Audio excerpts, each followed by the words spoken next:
if what I in the church, what I'm supposed to do is do those things that will build up the house of God, if you would, build up the family of God, the temple of God. In the church, it came to mean the act of one who promotes another's growth in Christian wisdom, piety, and holiness. So we ought to long to be able to help the church grow, so the church will be more acceptable to God.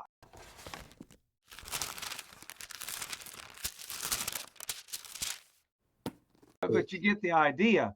McGarvey goes on. Thus, certain notes on the trumpet command a charge, and others the joining of the battle, and yet others retreat, etc.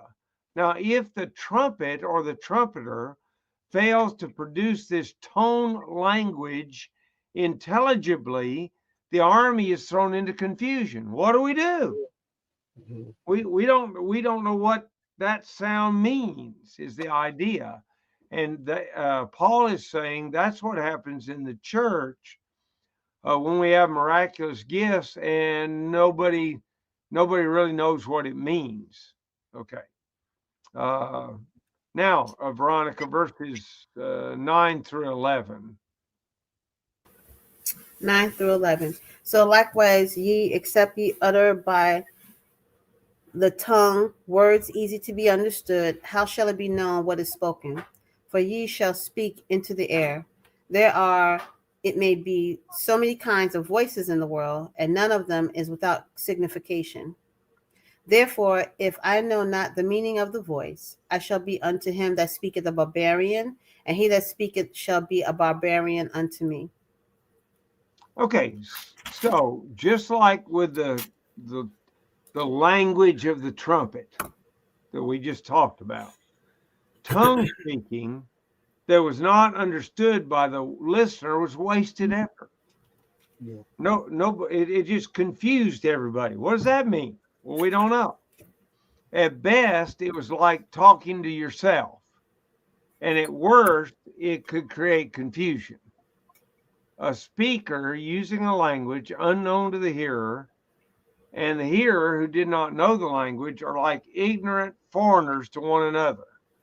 And I may have told you this, but some years ago, uh, the elders where I was called me in. They said, "We're sending you to Nicaragua." I thought, well, I've heard of being fired before, but I never heard anything like this.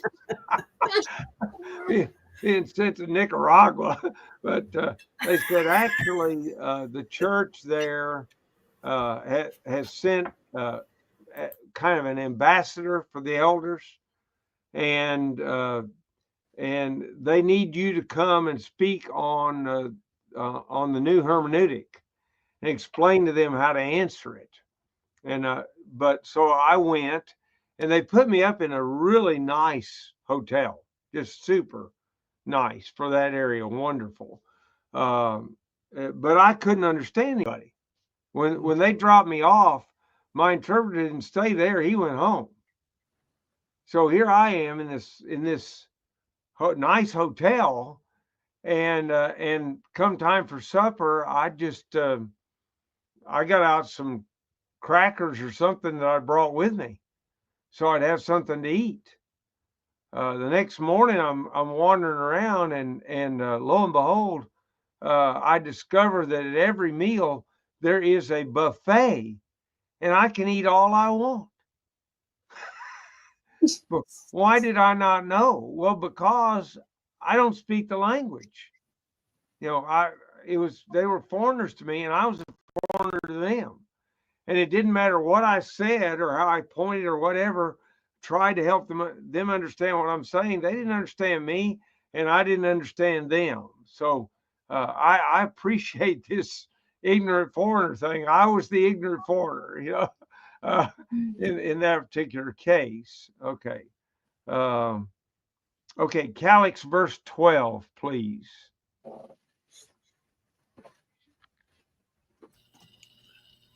Verse 12 says, even so you, since you are zealous for spiritual gifts, let it be for the identification of the church that you seek to excel. Okay, so Paul urged the brethren to desire spiritual gifts that would be most useful. The word edification originally meant the act of building or building up. It's okidoma, and it's kind of like building the house is the idea. Well, if what I in the church, what I'm supposed to do is do those things that will build up the house of God, if you would, build up the family of God, the temple of God. In the church, it came to mean the act of one who promotes another's growth in Christian wisdom, piety, and holiness. So we ought to long to be able to help the church grow, so the church will be more acceptable to God. All right, Chip, verses 13 and 14. Therefore, let one who speaks in a tongue pray that he may interpret. For if I pray in a tongue, my spirit prays, but my mind is unfruitful. Okay, those with the gift of tongues were urged to pray they might be given the power to interpret. Why? Well, so everybody can understand. It would be needed so the listeners could be helped to understand the sense of the prayer. The one praying in a foreign language could understand in his own spirit his prayer, but his understanding could not profit the congregation since they could not understand. Big Mike, 15 through 17. 15 through 17. 15 through 17. Yeah. What is the outcome then? I will pray with the spirit, and I will pray with the mind also. I will sing with the spirit, and I will sing with the mind also. Otherwise, if you bless in the spirit only, how will the one who fills the place of the ungifted say the amen? At your giving of thanks, say since he does not know what you are saying. Read one more verse. All right, 17.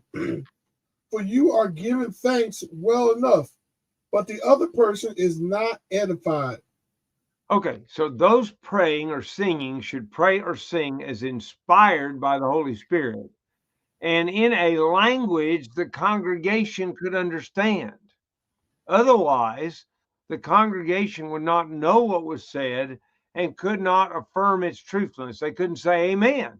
That's How right. can you say so be it if you don't know what the guy said? You know, I wouldn't say amen because he might have just said we ought to all take our knives and stab this guy. You know, I'm not going to say amen until I know what you're saying. You know, is the idea. Of course, the prayer would still be a truthful one if inspired by the Holy Spirit. Yet the congregation would not profit if it could not understand. There'd be no benefit to the church. Question. Yes. Have you ever dealt with the situation where people have a problem with saying amen in the congregation? They use it to affirm, or sometimes they use it in a way of emotionalism. Right now in the church, there's so many different divisive ways. Hand clapping. I can see a whole bunch of stuff out of this chapter that we can deal with that shows that we need to do things distinctly and do things distinctly in order to please God, because it doesn't do anything for anybody if we are one person, we get an understanding, but the other person doesn't. Right. And we're going to see more of that later in the chapter, but you're exactly right. The problem with, and this is what I've tried to explain to people about, the problem with hand clapping is, what are you clapping for? Are you applauding the individual who just baptized? I don't think that's appropriate. Are you applauding God for what he just did? Well, that would be appropriate, but who knows who's doing that? So around here, when somebody's baptized, we urge the brethren to say, praise the Lord. And we also urge the song leader to jump up there the first thing and start leading a song that again praises the Lord for what just took place. So Right. that's kind of the way we're coming around that, or trying to get around that.